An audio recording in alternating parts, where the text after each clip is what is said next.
programming language characteristics. So, today we will be proceeding ahead with the understanding of certain other programming language characteristics, which are often useful to understand the non-functional requirement side of the softwares, which helps us in knowing how robust our software is. So, I'm sharing my screen. Just let me know whenever it's visible to all of you. Yes, ma'am, it's visible. Okay, thank you. So yes, we discussed about certain characteristics of programming language. Can any one of you recall the language characteristics we had discussed in our previous class?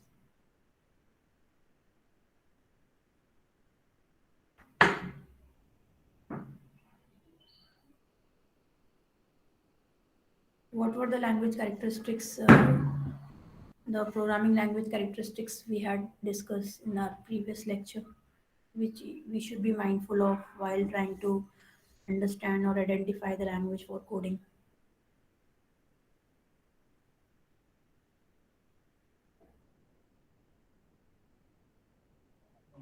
Not actually remembered well, but Uh, Sorry, not actually remembered everything.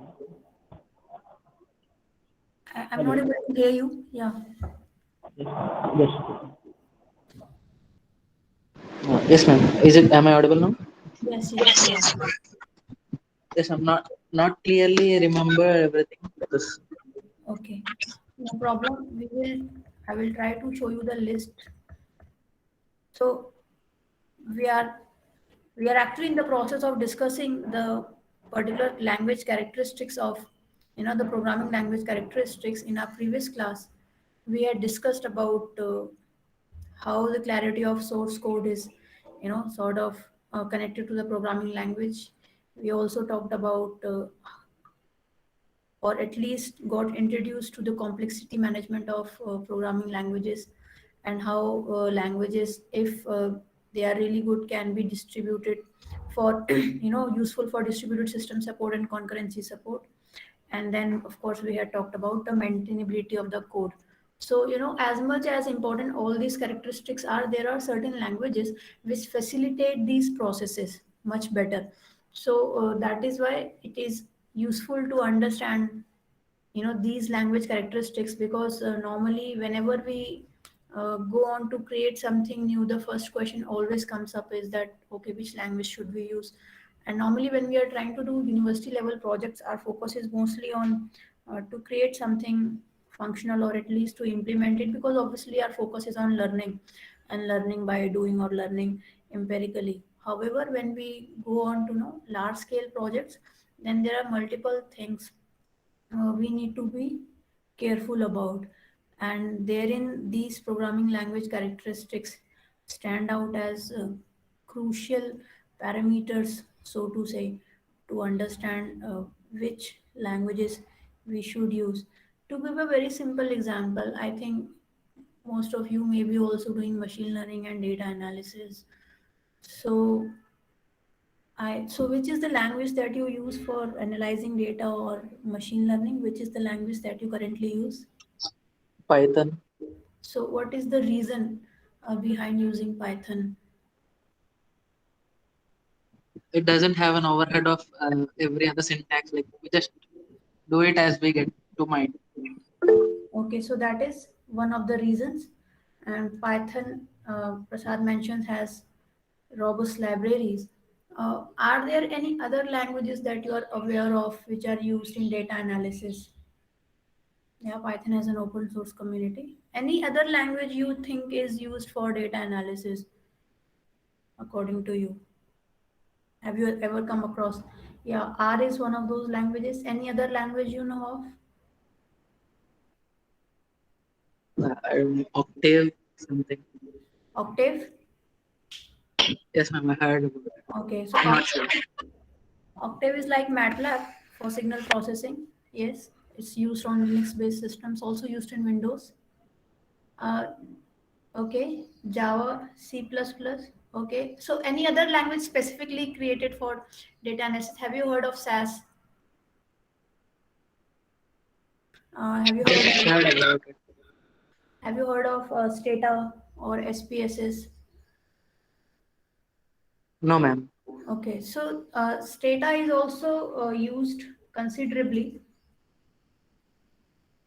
for data analysis and SAS. So all these kind of languages are used at a much higher level. So naturally, since you are computer science engineers, and Python is also a language which helps you to in development also both in front end, and it sort of helps you connect your data analysis also to the front end. So that might come as a natural choice. But it is always good to explore. The differences between different languages when it comes to selection of languages pertaining to certain objective that you're trying to achieve. So for example, personally, I use data and R for analyzing data, and most of the times I have considered using Python, but every time I have read the differences between R and Python, and Python is more of a developer's language, R is more of a statistical scientist's language. But every time I've read the differences between R and Python, I have sort of been more inclined to use R, because most of the new developments that happen in data analysis or statistical sciences, they come readily in R before they come into Python, and most of the packages that Python is still building are already available in R. So these kind of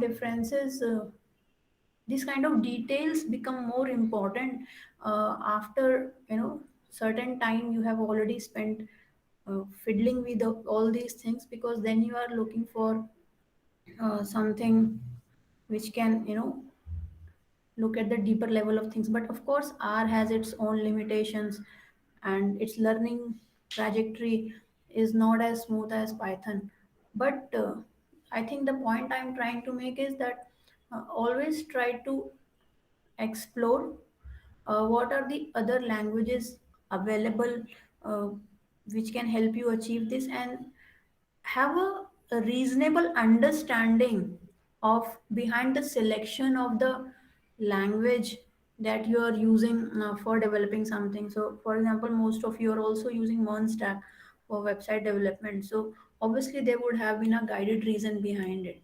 So that is why when we talk about software engineering, especially at a large scale, there are certain characteristics of languages that we have to be mindful of, and some of these characteristics we are trying to understand in this class on a very introductory level. So with that introduction, we go forward to our next characteristics of languages, which is mixed language support. So it basically means is the extent to which the inherent language features support interfacing to other languages. Normally, it is possible to use multiple languages while creating our software.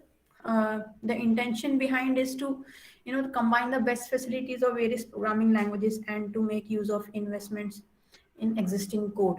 So it might come as new for some of you, but I think most of you have also been doing it all the time, when we try to integrate two different languages to provide some functionality in the same software. So that is what is mixed language support, and it's quite common to see mixed languages working closely to provide a functionality to a product. So, for example, one might wish to do heavy numerical calculation in Fortran, and Fortran, you won't believe, but if you ever come across, data scientists who are a bit elder than you, like 20 or 30 years elder than you would still find them coding in Fortran. And I had the fortune of meeting someone, and then she actually explained to me why she still prefers Fortran despite the modern developments in statistical languages.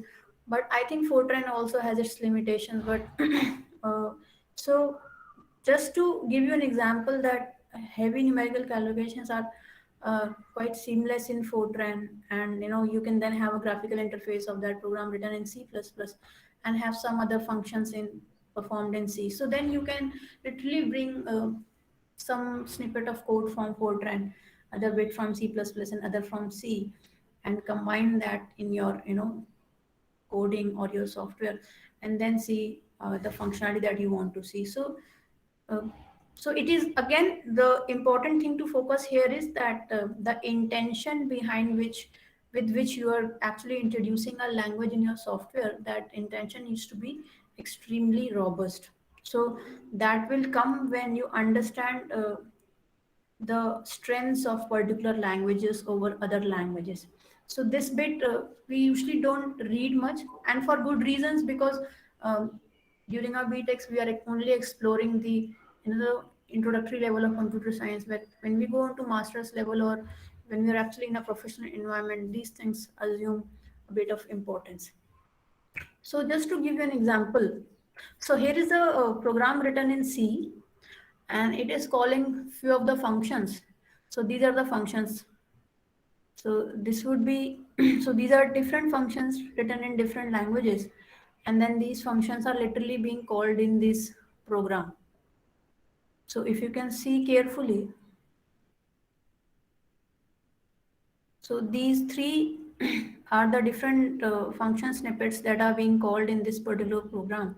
So the idea behind is that this program is actually integrating different type of languages to, and it is, I'm just trying to show you how Mist language support can be used even while integrating multiple units in the software. But obviously there has to be some connection between because otherwise the compilation will fail. So obviously the system level constructs have to be common for these languages to work together. And in modern times, I think the interior uh, parts of the computers allow this kind of mixed language support. So that is important to remember.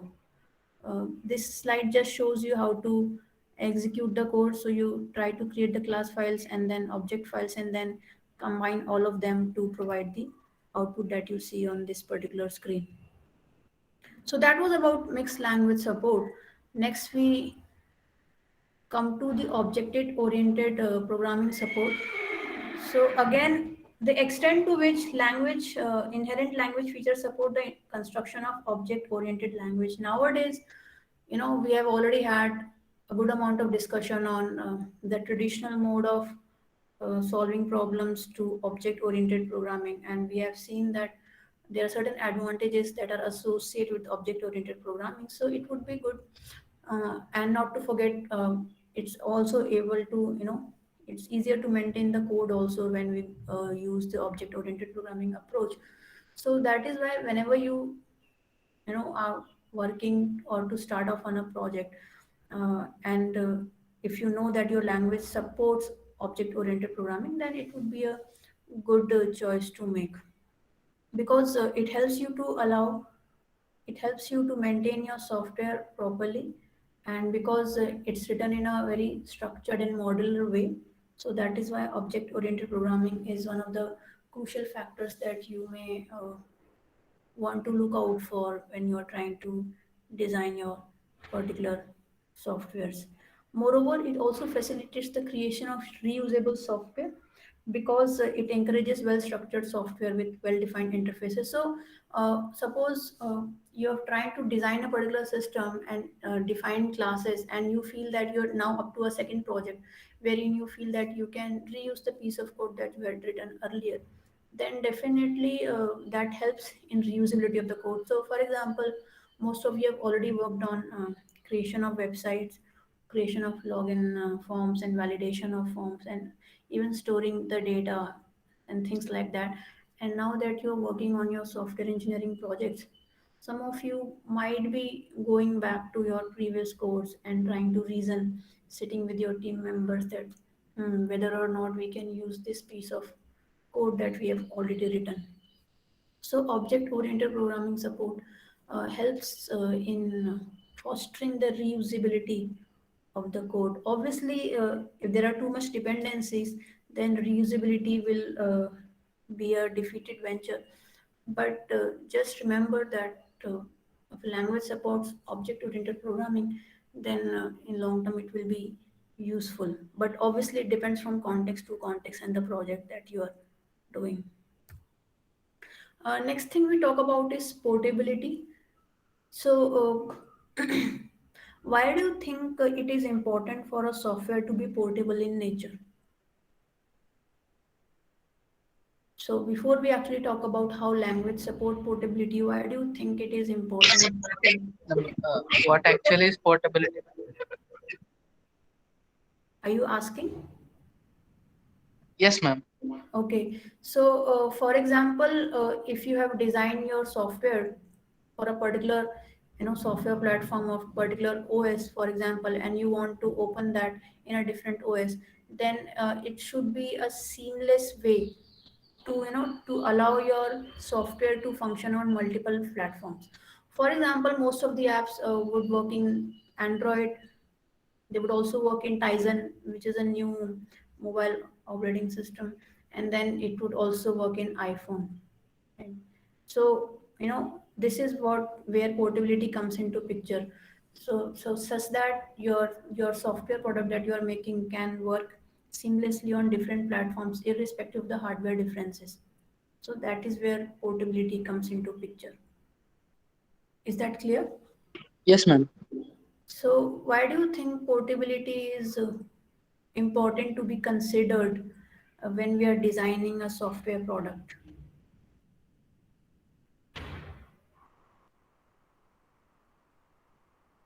Have you heard of Tizen?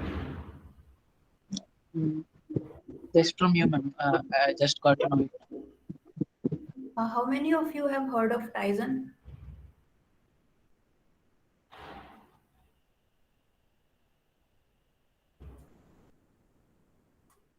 Anyone?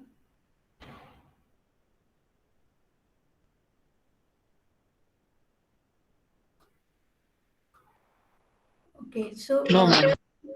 Tizen is also, it's like Android is totally supported by Google, and most of the mobile phones in modern world are Android based. So suppose if Google withdraws its Android support and prevents it from open source, then definitely the companies which are manufacturing mobile phones and using Android will have to stop. So that is why one of the companies started making its own Android type of platform for the mobile phones. So Tizen's is one of the OS operating systems for mobiles that Samsung had designed just to reduce its dependency on the Google's Android, because obviously it can be a huge threat when you know a provider of a service withdraws its support. So when we were involved in working on Tizen, so most of the apps were getting ported to the Tizen platform, and that was a really difficult stuff to do, because when you're actually trying to create a software product uh, which works perfectly fine in a one particular operating system, but the task of shifting it to another operating system so that it's able to function properly is quite a tedious one. So then lots of bugs also come up and lots of errors comes up, and then debugging happens. So if your language can support sort of uh, smoother transport or transfer of a program from one hardware or software platform to another, then that would be considered as a language which is helpful in porting your software from one platform to another. And secondly, another thing to remember is that even though so suppose you create a product which works fine in Android, but if you want to expand your customer base, then you would want to expand your application to iPhone users also and to Tizen users also. So that way portability also helps you in the commercial side of your product, so more and more people can use the product, so your customer base can increase. So that will definitely convert down into the profit that you are incurring from the sales of your product. So that is why portability is also one of the important concerns when we talk about creation of software. Now, but there are certain things that need to be taken care of when we talk about portability. uh, To make a software readily portable, it must be written using non-system dependent constructs, except where system dependencies are encapsulated. So obviously, because different systems differ from each other, so there will be certain specifics. But if you're trying to create a portable product, then it should be written in using non-system dependent constructs. So it's almost like uh, C language, whichever code you write, it is easy to compile on any system. So that is, so C language is also considered to be a bit portable when it comes to compilation of code. So portability is an important aspect. And so whenever you design a software or write a piece of code or write any particular module, always trying to think in this direction that if my product would open in some other different software platform, then how would it look like? And if I want to make it portable, are there any specific changes that I want to make in my code base so that when it is sort of meeting a new software platform, will it crash or will it still sustain? So that is where language portability comes into picture. And then you might see there are certain specific codes written in huge code bases uh, to tackle these kind of portability constructs. But it is always better if you don't have to write multiple code constructs for different software platforms, because again it will be quite tedious. So these things are important to be kept in mind when we talk about portability. But at the same time, programming practices are important when we talk about portability. A language's portability advantage will be severely compromised by poor programming practices. So always remember, whenever you create something, uh, think of it as you're creating it forever, and it will be forever relevant, or it will be continuously innovated, or long after you have stopped working on that project, someone else would work on that project. So if you work with that kind of vision in your mind, it is easier to stay objective and not too much attached to what you're doing. So when we try to take up a project in a sort of detached manner, then we can think of a lot of other possibilities that we can create for that. So portability is one of the things that will make your software product much more welcoming and robust in nature. The other thing about language characteristics is the real-time support. So how robust that language is providing in real-time support operations, for example, interrupt handling or device control, or if you know, some external hardware or software changes is there. So how is your system able to act upon that kind of a strange kind of input? So these all things come in the real-time support.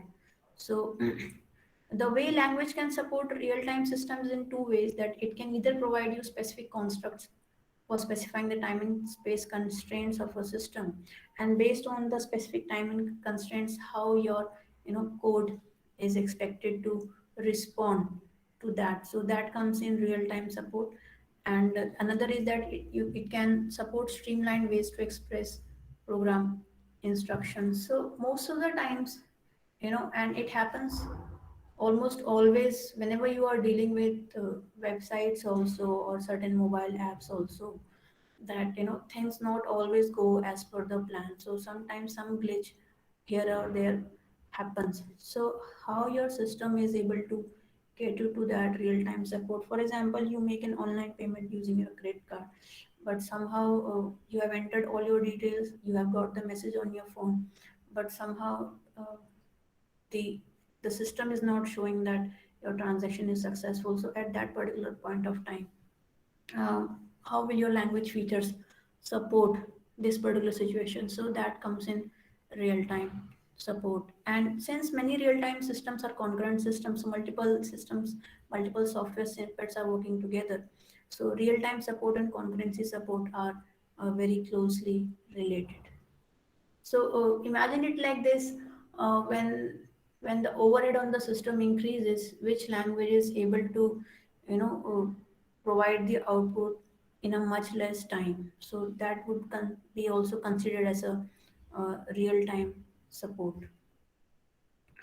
The other aspect of programming language is the reliability. So, to the extent to which the inherent language features support the construction of components that can be expected to perform their intended functions in a reliable manner throughout the expected time of the product.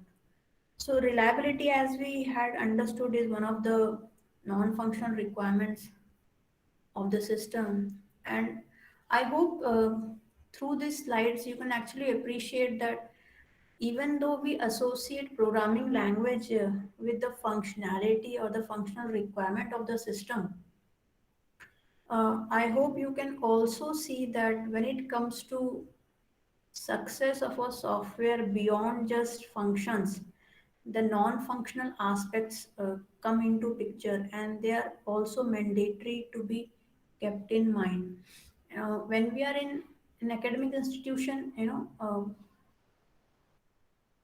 our I would say our arc of thinking is limited, but when we actually move out, then we realize that there is so much more going on behind the scenes in software development, and that is where non-functional requirement comes up. And it might sound strange to you now, but some languages are inherently built to cater to most of these needs. So, and that is the reason that we are trying to understand these needs, so that later on, whenever we are at a place to make a decision for a programming language, uh, then our choice is guided not just by uh, what we know. Of course, that's an important uh, parameter to decide, but we should also be able to have good, reasonable reasons to make that choice. So, in future, whenever you have to learn something or you want to create something and there are multiple languages available, spend some time to understand the pros and cons of each of these language, which promise the functionality that you want to devise, and then based on solid reasons, you select a language. So reliability would be one of the parameters also that becomes extremely important, because reliability is concerned with making a system failure free. So languages can provide support for this potential reliability through consistency checking of data exchange.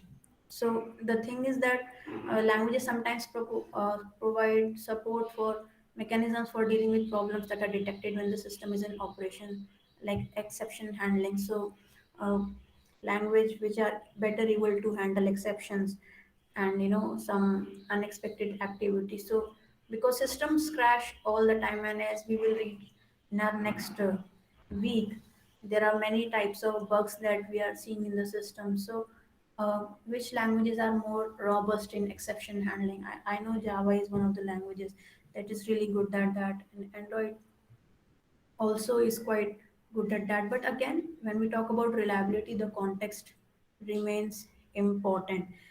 And when I talk of context, I always say there are no universal truths, but there are contextual facts that may apply to your particular situation.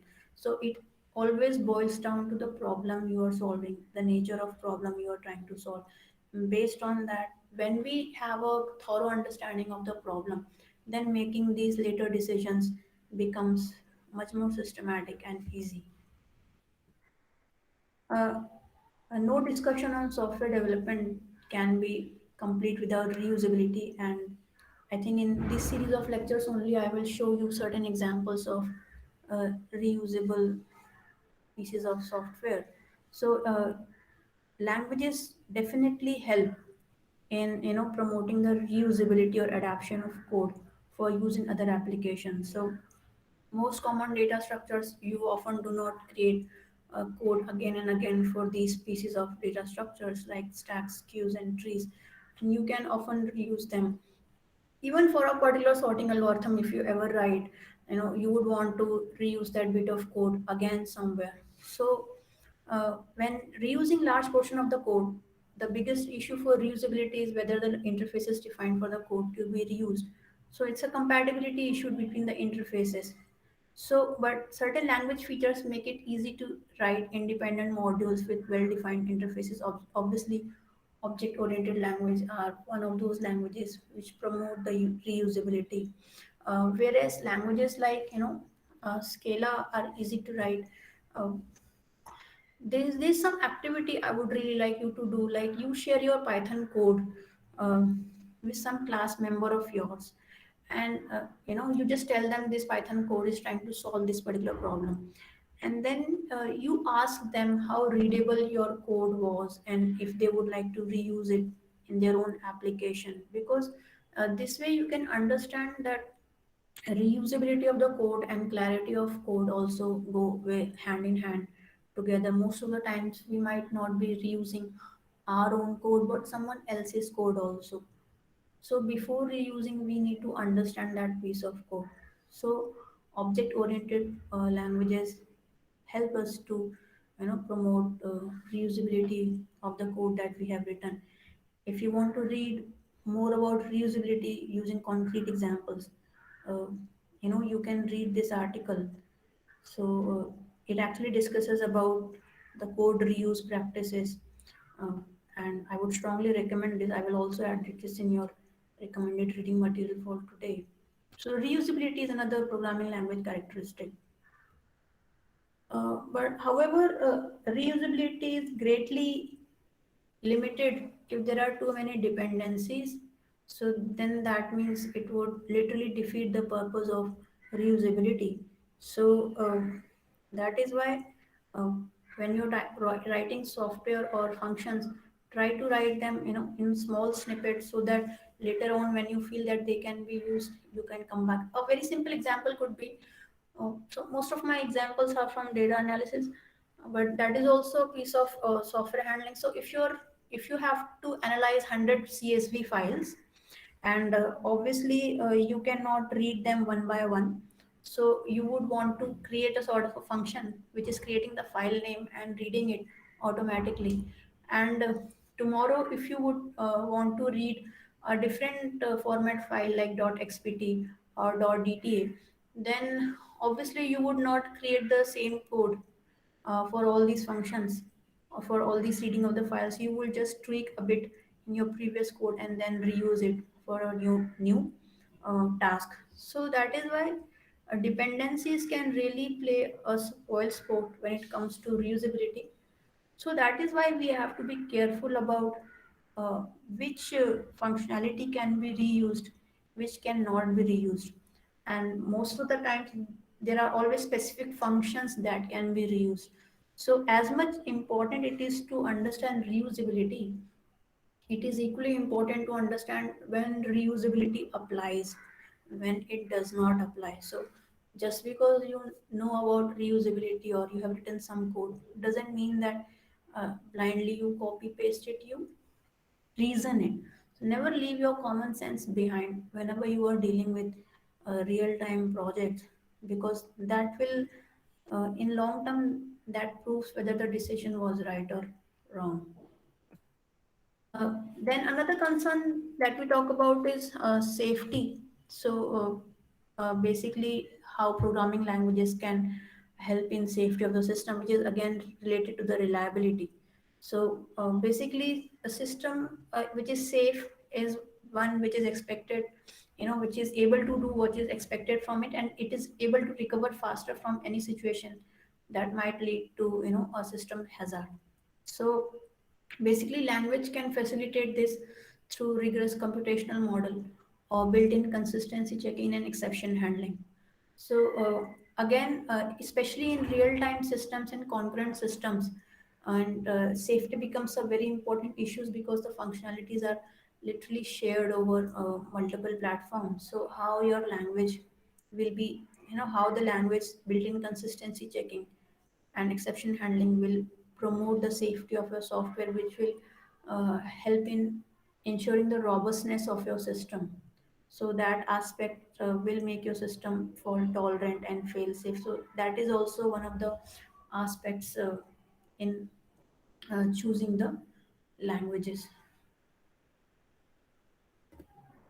Standardization, as you all of you know already, that most popular languages are standardized. So standardized languages help in arriving at a common platform wherein looking at different languages from the same lens becomes easier. So, but this is not much of a concern because most of the languages that we used are standardized in modern times. Lastly, and very important, it is how your language is able to support the modern engineering methods.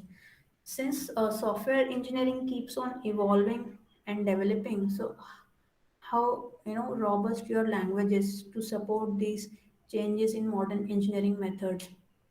So basically, it can be defined as the extent to which inherent language features support the expression of source code that reinforces good software engineering practices. So it basically the goal is to encourage the use of good engineering practices and discourage poor practices. So most of the modern languages, I think, one way to assess whether a language is really robust for modern engineering practices is that how commonly it is used. But that is one of the parameters. So most of the times, I have seen people using Python for data analysis and also for development because it helps you to connect backend data analysis to the front end, which is a bit tedious in R, but there are ways to integrate R also using Shiny packages. But again, this is not much of a major concern. But whenever you are trying to make a decision for the choice of language, see how integrated and how flexible it is with the modern software engineering practices. So basically, how how much of a big platform it provides you to experiment in multiple things. So, and because Python, I think, has been there for quite some time, but its use in data analysis is relatively new, and that's a good thing because it has very fastly, uh, caught up with other statistical languages, and it is developing rapidly. So, in one way, Python has actually shown that its support for modern engineering methods and demands is quite good, and the developers are actually paying heed to that. So that is what is meant by support for modern engineering methods.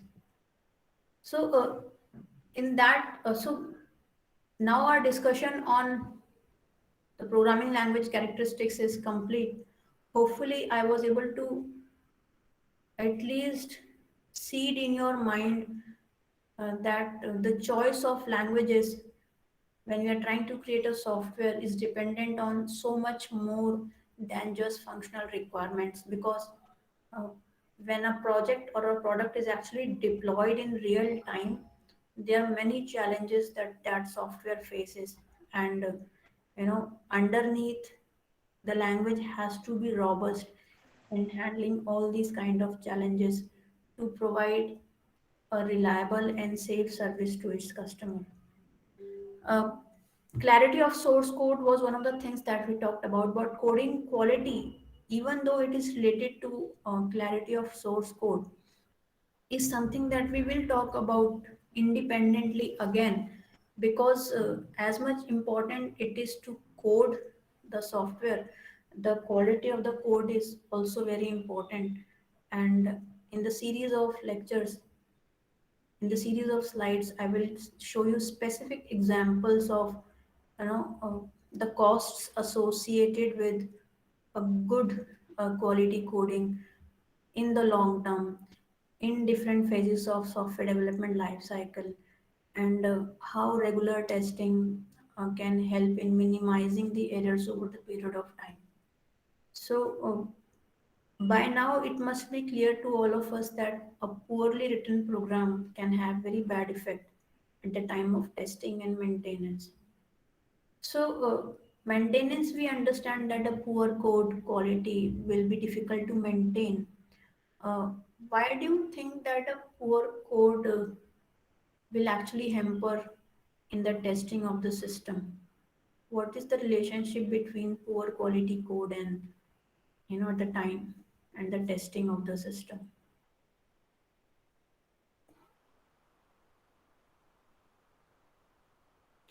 I So mean, the well-written code is easily testable. Like we can understand what it's doing and we can test it. And not, I mean, unarranged or dearranged code is hard to understand, thus hard to test. okay, okay.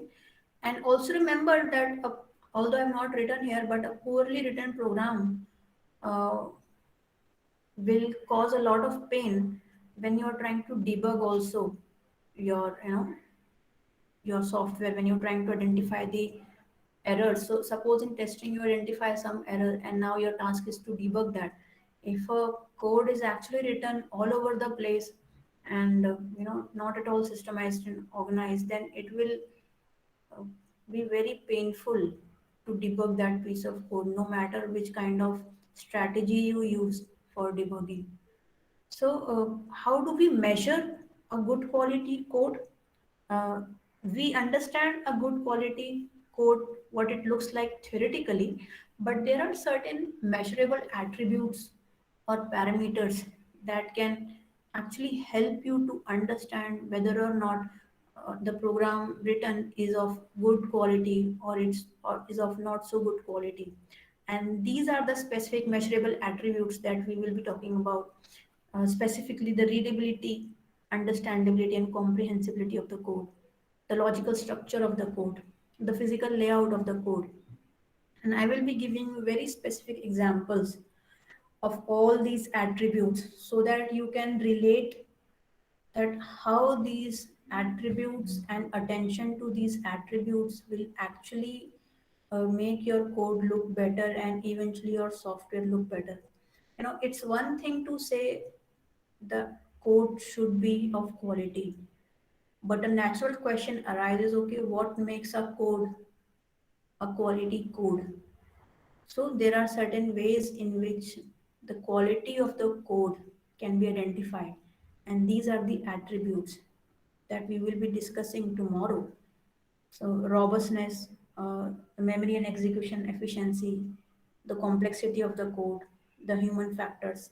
It may surprise you, but even human factors can have a very strong role to play in identifying how your code quality is. So you must be reading in your human computer interface how important it is to pay attention, to the human side of things, because ultimately a human being, an emotional feeling human being is going to access your system and the service that you're providing. So human factors become very important uh, in devising the quality of your code, because the quality of code will manifest as a front end or the screen that the user sees. So that is why human factors become important.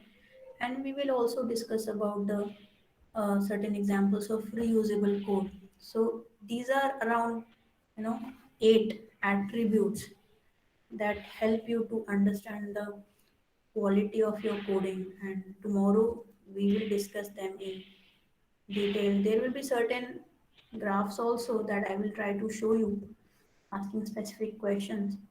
So hopefully from tomorrow's lecture you will be able to understand the different matrices that are important to be able to identify the coding quality, and then to replicate these practices whenever we are trying to code, or to identify these attributes when we are trying to take up pieces of code from somewhere to integrate into our system.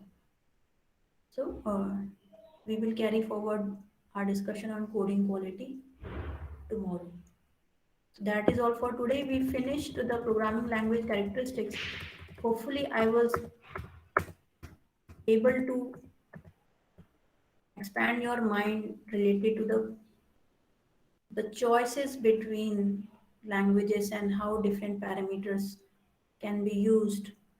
Do read about different languages that are used in machine learning and try to compare the other languages with Python. And you know, being a student provides us good amount of freedom to explore multiple things when which might not be there when we are working specifically in some projects outside.